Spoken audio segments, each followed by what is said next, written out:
Starting and running a successful business goes beyond having money. This philosophy guided Sam Kalyabe and his colleagues to set up Lugazi Homestone Boarding School. This was complemented with passion, intellectual capital, and the drive to offer a different approach to education than these former teachers had. So how did they start? I'm Sam Kalyabe, that is my name, a teacher by profession. In 2007, with a group of my colleagues, teachers, headed by then Mr. Kisak Stephen, we started Lugazi Homeland College.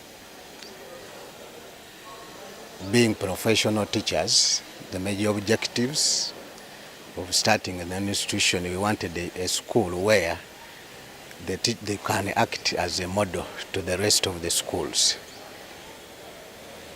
The school grew up when the population increased.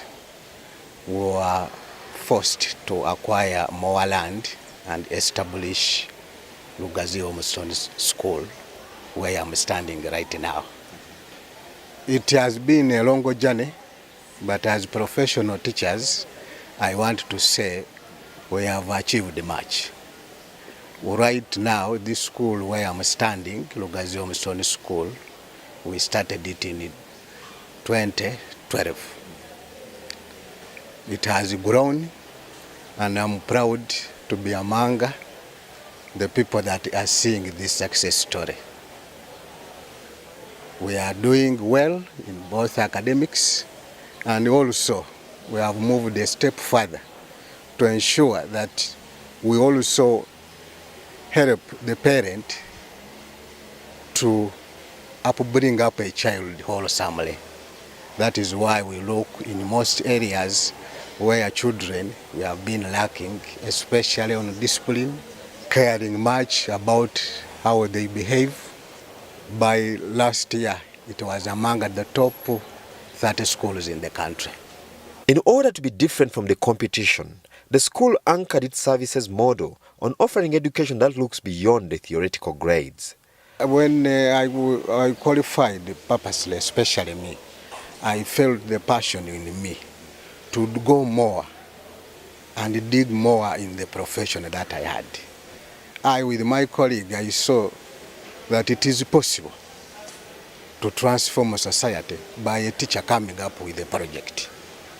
And I'm proud that from a humble beginning, today, we are different people as I talk. Kalyabe counsels entrepreneurs to always value intellectual capital as a starting point for anyone nursing business ambitions, but more so, patience. Today, the school has over 1,000 students and was ranked number 29 in the whole country. The fact that the school was begun by teachers, Kalyabe believes, gave them an edge because they had a good grasp of the line of business they were venturing into. Well, this as a teacher, it has helped us so much because most of the challenges that teachers were facing, we are able to overcome them, and we are a model to the rest of the teachers to see that it is not only, even in the teaching profession, you can transform somebody's life. He says they deliberately focused on science subjects and areas that give students life skills in appreciation of the big skills gap in the country and diminished job opportunities. Well, we start right from what a child would expect from a home where services are provided. We look at a child to appreciate the school environment, to equate it to an organized home. We are aware that the current trend of affairs require people to be self-innovating, require people to be good hustlers, require people to be progressive. We realize that we must give them a practical skill that even if somebody maybe doesn't get the opportunity to complete or to go on with the studies, can have the skill of earning a living. This one goes in a long way because it has got a very big impact on the academic performance. That is why our children in our schools, they don't feel bad because most of the work they do it themselves. I'm not saying we don't employ other people, But most of the work is done by the students. They appreciate where they sleep. They appreciate where they are, the learning environment. This has gone a long way to help us develop more. This good work has, however, come with some challenges. The major challenge is that in Uganda today, a child wants better services. And to provide better services, you need funds. But now the biggest problem is how do we balance the two? Because we cannot exploit the parent for purposes of making the child better. Today, Kalyab and his co-directors have 3 schools along Ginger Road, which he says have been built without incurring any loans. Actually, by the time we started in 27, we began with less than 200 students. Right now, as I speak, Lugazi Mulandi College alone is over 1,000 students. Lugazi Stone is equally the same. And Najembe is above 700 students. So we can see that each and every year there is an improvement. This shows that the parents have trust in us, in what we do and what we are producing. Beyond secondary schools investment, this former teacher is now eyeing vocational schools and believes that that's where Uganda's bigger education gaps lie today. In 10 years' time, we want these schools to be among the best schools in this country before we move on, because we hope to establish a technical school. Personal, as a science teacher, it has been at one time, I want to have a technical school where we can have a child from school directly to employment. Because I see the future of Uganda, it is on self-employment.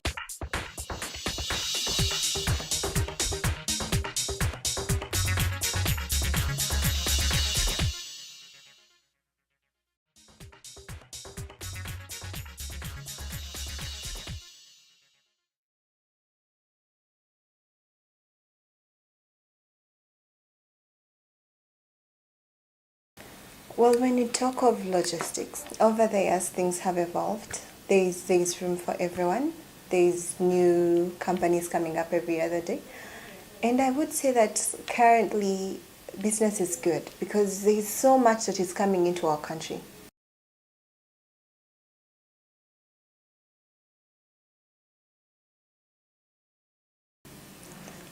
Well, you might find that sometimes, let's say when it comes to the government, they might not really have people that are reliable to do all the paperwork.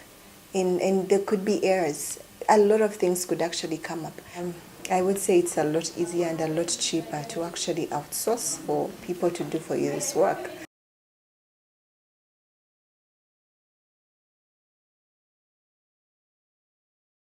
There's so much risk in transportation. I mean, think of someone actually paying you to transport their goods, and the next thing you know, they're not delivered. Maybe they could have had an accident and all this.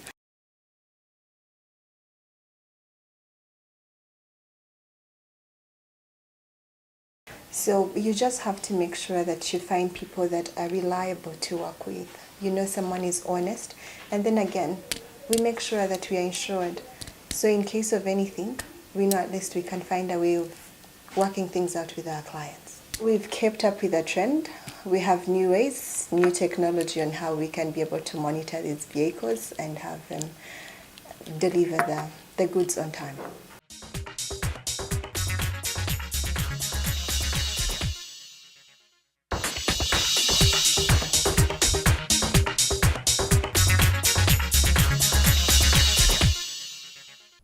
Cryptocurrencies are the new currency today. Simply explained, this is a digital asset designed to work as a medium of exchange that uses what is called cryptography to secure financial transactions. It is a kind of digital or virtual currency.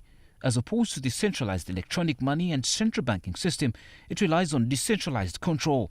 The decentralized control of each cryptocurrency works through distributed ledger technology, in typical terms, blockchain, and it is this that serves as a public financial transaction database. The first decentralized cryptocurrency, which hit the market in 2009, is Bitcoin, and since then, over 4,000 digital currencies have hit the global market. Stretching it, blockchain technology is today being leveraged globally to support various social and economic causes, such as fighting counterfeits. To advocates of this technology, it is also helpful in building databases and information about users, which can be used for business and data research purposes.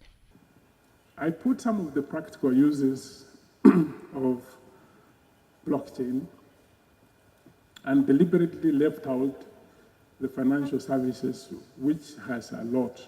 Supply chain, we can streamline the entire continent of Africa so that we can move food from places where there is less demand to higher demand, and everybody gets to benefit.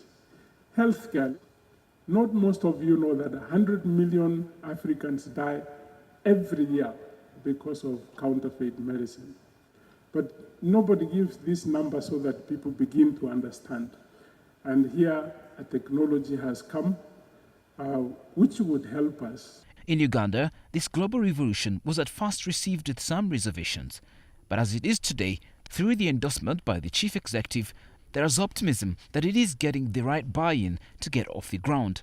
So I think the new element in this one, which you need to bring out, you need to bring it out, but I think I have detected it, is that these people, these blockchain people, are all informed people. There is no illiterate person there. There is no somebody who cannot follow what's happening. So I think if the ledgers are open to all of us, and we all know, you know what Museveni is capable of, you know what Dr. Hakim is capable of, it is all there, then the chances of mistakes may be mitigated, I think.